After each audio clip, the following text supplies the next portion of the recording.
I Love Lucy kind of soured me when I was a kid because that happened to replace the Jetsons on ABC after school television. I'd rather watch I Love Lucy than the Jetsons.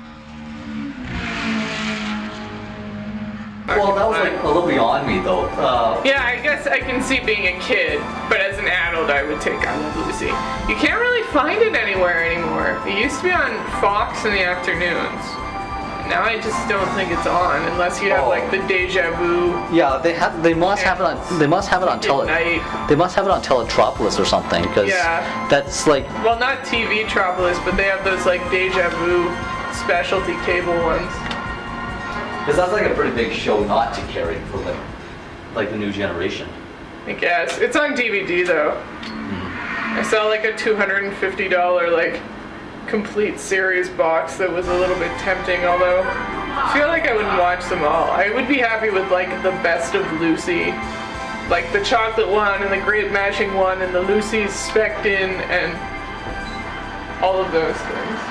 One series I'm convinced I finished was Gilligan's Island, but I'm not sure about that. I can't do Gilligan's Island. What's wrong with Gilligan's Island? I don't like it. Is it just, I don't know, too dumb slapsticky for you? I think so. No real problems to solve. I guess. So, final race Final one. of the year. Pretty much it. Okay. Ever. Yeah. So, it's Rainbow Road, all for broke. Yeah. Greg is patching the walls right now, and then I'm going to give you your keys back, and then I'm leaving. It's going to be a big emotional moment. Yeah. Are you going to cry? Do you need me to cry? On camera? I can do it on cue. I really don't. It would just be awkward for me, really. Just make the whole audience uncomfortable as well.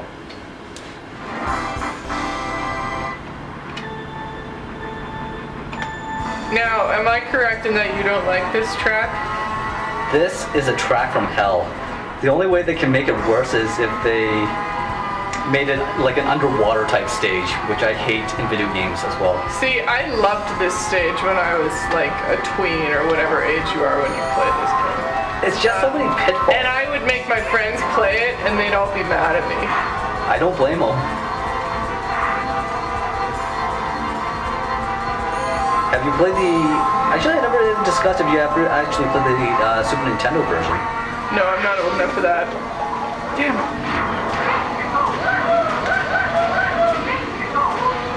I think maybe I've played it like once or twice, but I didn't ever have the Super Nintendo.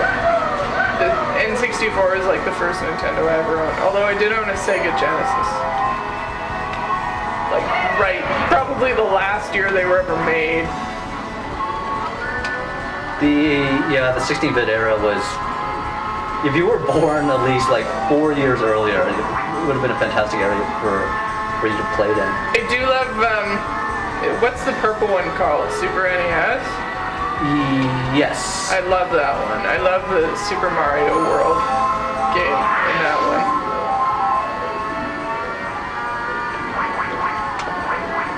Smart move to avoid all your bananas. Although I find the red turtle shells completely useless in this stage. Even to a point where the blue turtle shell is kind of useless. So your buddy's like flying in for Hawaii right now. Well, I don't know if she is yet. She's like, it's not a direct flight, obviously. So she's flying here from Denver tomorrow. So I'm not sure if she's left Hawaii yet or what the deal is. So what's the plan for you guys? I don't really know. I haven't seen her. I was saying to Greg driving over, I haven't seen her since Greg and I were first dating because I didn't even like have him meet her, which has bothered her to no end. So she's really excited to meet Greg. So anyways, that means it's been about 1.5 years since I've actually seen her. I mean, we keep in touch and everything, but yeah, you know. So I took some time off work and just gonna play everything by ear, I think. You just gonna spend all that time with her? Well, we'll see. I mean, she's got lots of people in the city to see, so I certainly don't expect her to spend all of her time with me, but I'm also still like, my house isn't totally unpacked and things are in boxes, and so And you know, after all the build-up for the move, I honestly am gonna sit tomorrow morning in my pajamas and watch the 4-hour Bill Clinton documentary that I taped. Or PBR'd, rather. There's a Bill Clinton documentary? Yeah, there was this new one on PBS, The American Experience, Bill Clinton. No. 4 hours, I can't wait. 4-hour documentary. Yeah, it was in 2 parts over 2 nights, but I PBR'd the whole thing. See, I love watching documentaries, but only in small doses. I mean, the longest one I ever watched was Hoop Dreams, and that like was a marathon for me. And it was only like 2.5 hours, but like just to commit to something like that, it takes a bit. Well, but I mean, it's not like you have to watch the whole thing at once. No. Favorite documentary so far? I really like Shut Up and Sing. Oh, yes. Dixie Chicks one, where they said that they were ashamed the president was from Texas and it basically ruined their career. But then they came back with their awesome album, Taking the Long Way, that like won all the Grammys and showed all the stupid rednecks that lit their CDs on fire. The War Room, I really like. Now, that was a documentary? Yeah, The War Room is about President Clinton's campaign in 1992. This camera is following around George Stephanopoulos and James Carville, basically. It's quite good. You sort of have to. It's not really good at like explaining things, though. Like more modern documentaries have lots of, you know, they say who people they're interviewing are and different contexts of things. This one is very like it's pretty much just video. So you sort of need to know a bit of the history of that campaign to really appreciate it. Yeah. And I mean, the interesting about that campaign tune was that James Carville was dating Mary Matlin, who was like a lead strategist on the Bush re-election campaign, and they ended up marrying. Like they were dating through this campaign, and not that they had much time to spend with each other, but there were a lot of phone calls and that kind of thing, and they were in a relationship, and they married a year after, and they're still married. And they just say, well, we just don't talk about politics at all. That's how we get through, because she's a Republican and he's a Democrat, and they're both very passionate about those positions.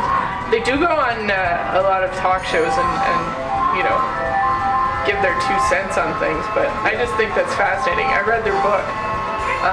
It's called All's Fair, I think. Love Religion, or Love Politics and something or other, that they wrote together about that time and their relationship. Was quite a good read. So, there's another really good one. Apparently all my favorites are political, but there's one called Boogeyman about, and I'm drawing a blank on his name, it was pretty much the architect who got H.W. Bush elected in 1988. Oh. What are the odds that was my own turtle shell that killed me?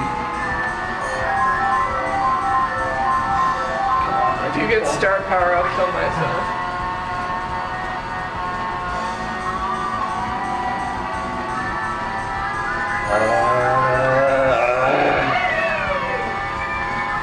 Come on, last ditch. Valiant effort. How utterly appropriate. So what's the final tally here? It's like 10 to 5 or something like that. So, not undefeated, but Yeah. the clear champion. Good. 16 rounds. I enjoyed this. I did. I did too. You'll have to come over and play Mario Kart for old time's sake on our HD TV with the awful pixels. That's all over fun. I'm always up for a match. Anybody else? And how will pay full? Okay, how's this gonna work? I don't know.